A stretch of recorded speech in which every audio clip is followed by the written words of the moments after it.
Behind me, history has begun to take shape. Today, the U.S. District Court in Denver started hearing a landmark trial with global implications. Michael Correa, accused of torture and crimes against humanity in the Gambia, now faces justice here in Colorado.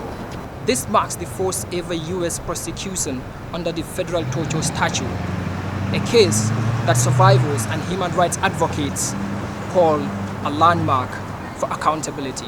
Correa, a Gambian citizen, allegedly led a notorious death squad known as the Junglers under former dictator Yahya Jammeh. Victims say Correa and his squad used plastic bags, electric shocks and beatings to silence dissent during Jammeh's 22-year reign of terror.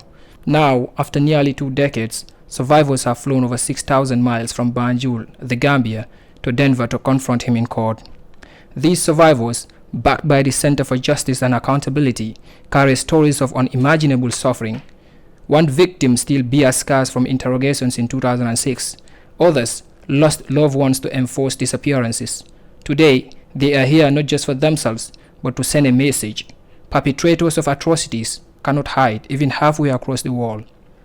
Correa was arrested in 2019 for overstaying his visa, but the Justice Department later tied him to Jammeh's brutal regime. If convicted, he could spend life in U.S. prison. Advocates say this trial is a critical step towards holding Jammeh himself accountable. Jammeh, who fled Gambia in 2016, remains in exile, but survivors hope this case will tighten the noose around him too. So today, at the start of the trial, before the jury pool entered the courtroom, the prosecution moved a motion to dismiss count 5, which is related to torture and attempted torture of victim 4 without prejudice. The prosecution explained that victim 4, a member of the Gambia Armed Forces, was deployed overseas and unable to attend the trial. The dismissal without prejudice allows the charge to be refiled if the trial schedule changes.